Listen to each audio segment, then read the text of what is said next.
Assalamualaikum warahmatullahi wabarakatuh. Perkenalkan, kami dari kelompok 3 yang beranggotakan saya sendiri, Intan Yulianti. Kemudian ada rekan saya, Dilat Riasmin Faujiah. Kemudian ada Rina Mubayanatul Haq dan Hinda Aulia Fadilah. Di sini kami akan membahas mengenai pubertas dan kesehatan reproduksi. Selamat menyaksikan. Materi yang pertama yaitu definisi pubertas. Pubertas merupakan proses kematangan dan pertumbuhan yang terjadi ketika organ-organ reproduksi mulai berfungsi dan karakteristik seks sekunder mulai muncul. Masa puber merupakan masa transisi dan masa tumpang tindih. Dikatakan transisi karena pubertas berada dalam peralihan masa kanak-kanak ke masa remaja. Dan dikatakan tumpang tindih karena beberapa ciri biologis psikologis kanak-kanak masih dimilikinya, sementara beberapa ciri remaja juga dimilikinya. Jadi, masa puber meliputi tahun-tahun akhir masa kanak-kanak dan awal-awal masa remaja.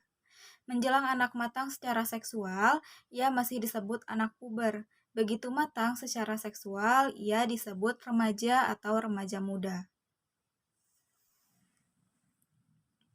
Materi kedua yaitu tahap-tahap pubertas. Tahap yang pertama ada prapubertas, yaitu periode sekitar 2 tahun sebelum pubertas ketika anak pertama kali mengalami perubahan fisik yang menandakan kematangan seksual.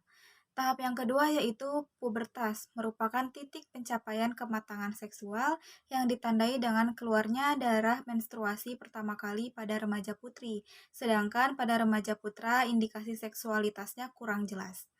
Tahap yang terakhir yaitu pasca pubertas, merupakan periode 1-2 tahun setelah pubertas, ketika pertumbuhan tulang telah lengkap dan fungsi reproduksinya terbentuk dengan cukup baik. Selanjutnya yaitu perubahan masa pubertas. Faktor penyebab perubahan pada masa pubertas adalah kelenjar endokrin.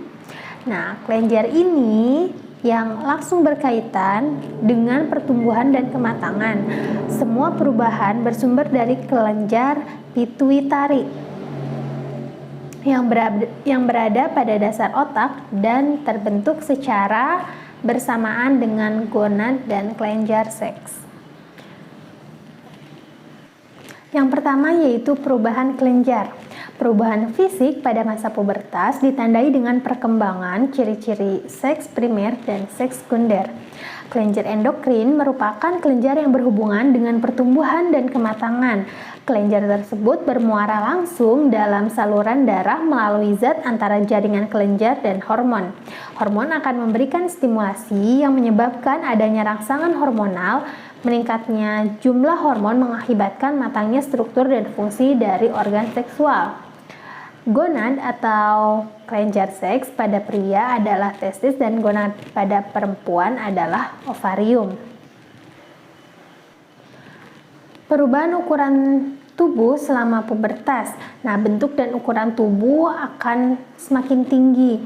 Bagi perempuan, tinggi badan terus bertambah tiap tahun, terutama memasuki periode haid. Sedangkan pada pria, tinggi badan terjadi setahun lebih awal masa pubertas dan akan mengalami penurunan di usia 20-21 tahun.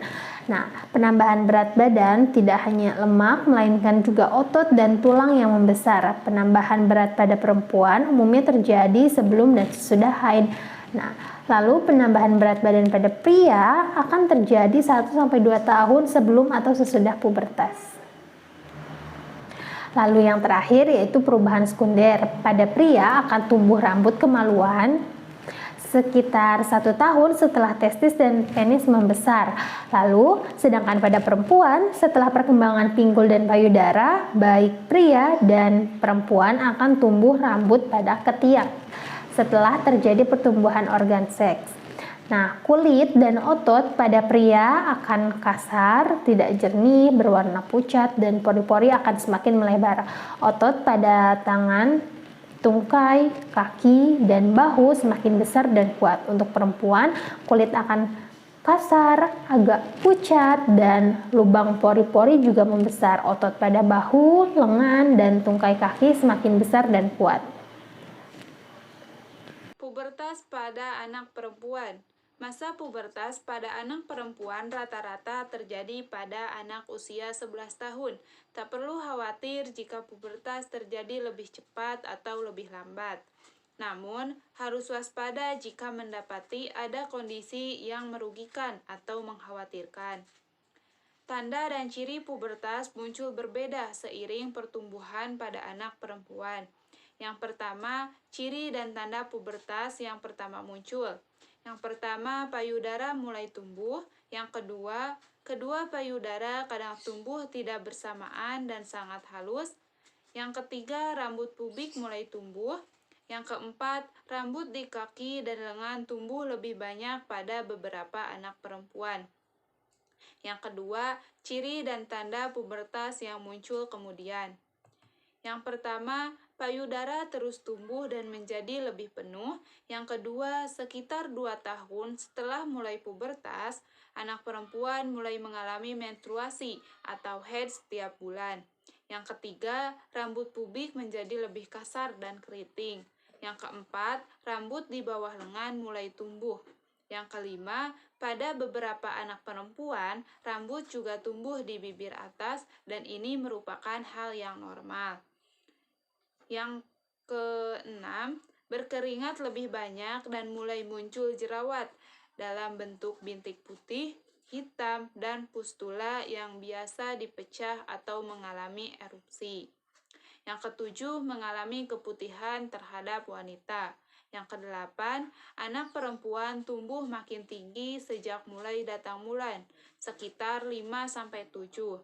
5 cm tiap 1-2 tahun hingga mencapai umur dewasa.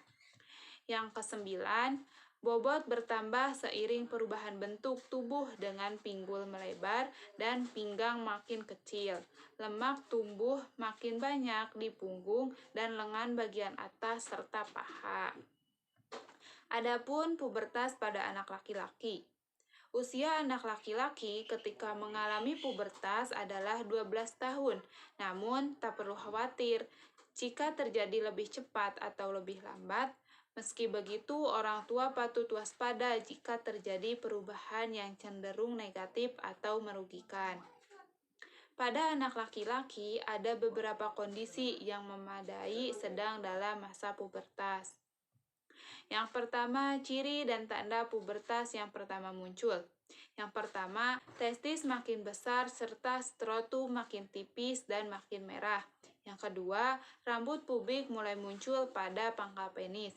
Yang kedua, ciri dan tanda pubertas yang muncul kemudian. Yang pertama, penis dan testis terus tumbuh serta skrotum menjadi makin gelap.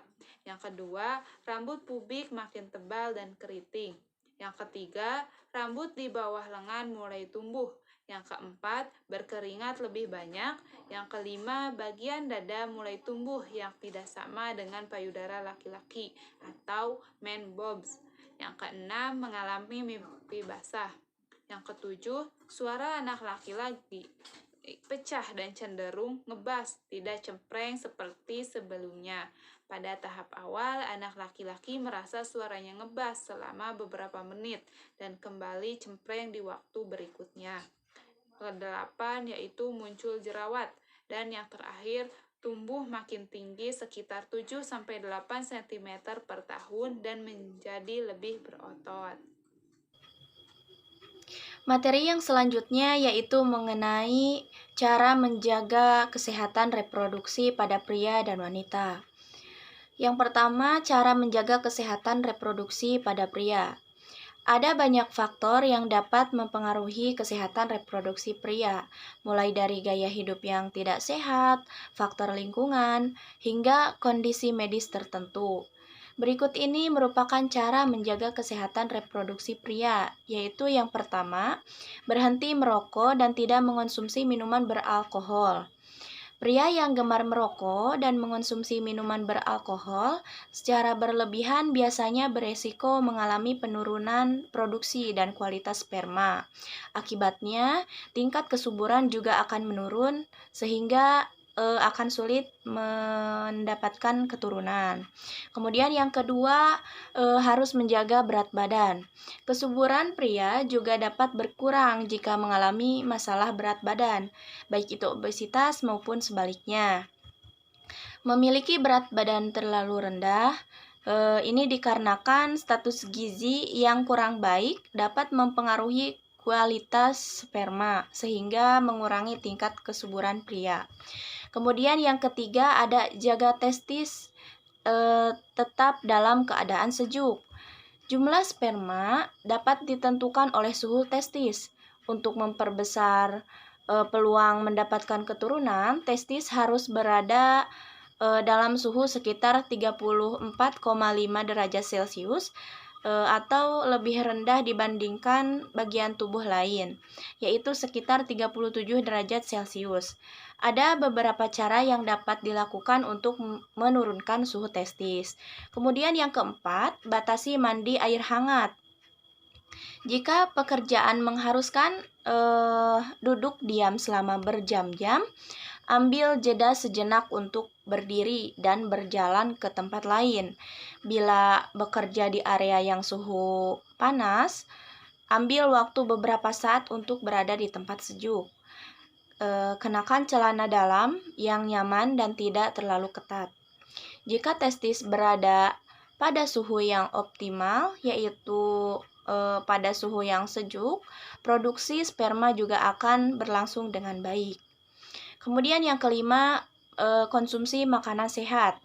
Sperma yang berkualitas bisa didapatkan dengan mengonsumsi makanan yang sehat dan olahraga secara teratur. Namun, hindari melakukan olahraga berlebihan karena bisa memicu tubuh mengeluarkan hormon steroid terlalu banyak, sehingga mempengaruhi kesuburan. Selain itu, pastikan mendapatkan nutrisi yang cukup dengan mengonsumsi setidaknya 5 porsi sayur dan buah setiap hari, karbohidrat, protein, serta daging rendah lemak. Kemudian yang keenam ada sunat. Kulit penis bisa menjadi tempat bakteri berkembang biak. Setidaknya ada 42 jenis bakteri yang terdapat pada kulit penis.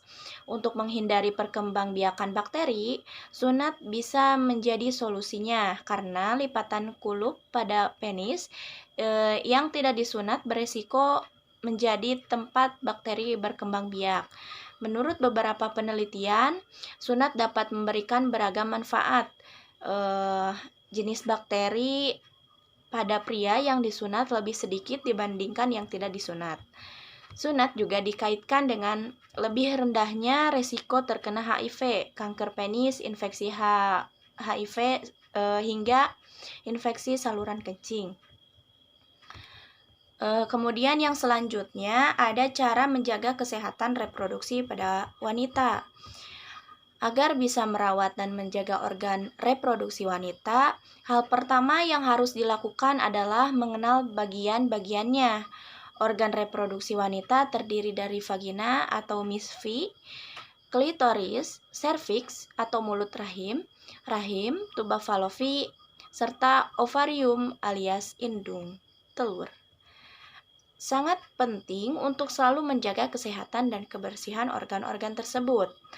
Organ reproduksi wanita memiliki peran penting, mulai dari hubungan seksual, produksi dan perkembangbiakan sel telur, menstruasi, kehamilan, hingga proses persalinan. Adapun berikut ini merupakan cara menjaga kesehatan reproduksi wanita. Yang pertama yaitu ada menjaga kebersihan organ reproduksi. Menjaga kebersihan organ reproduksi bisa mencegah terjadinya gangguan. Pastikan untuk selalu membersihkan vagina, terutama sehabis buang air.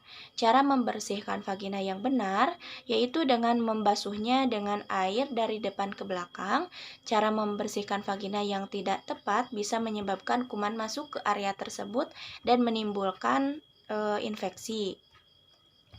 Kemudian yang kedua, konsumsi makanan sehat. Mengonsumsi makanan sehat dan bergizi seimbang juga bisa membantu menjaga kesehatan organ reproduksi. Wanita disarankan untuk mengonsumsi makanan yang banyak mengandung protein, lemak sehat, antioksidan, serat, vitamin, dan mineral. Yang ketiga, pakai handuk yang lembut, kering, bersih, dan tidak berbau atau lembab. Kemudian yang keempat, memakai celana dalam dengan bahan yang mudah menyerap keringat. Dan yang kelima, pakaian dalam diganti minimal 2 kali dalam sehari. Baiklah, itulah pemaparan dari kelompok kami. Mohon maaf apabila terdapat kekurangan dan kesalahan. Terima kasih. Sekian dari kelompok kami. Wassalamualaikum warahmatullahi wabarakatuh.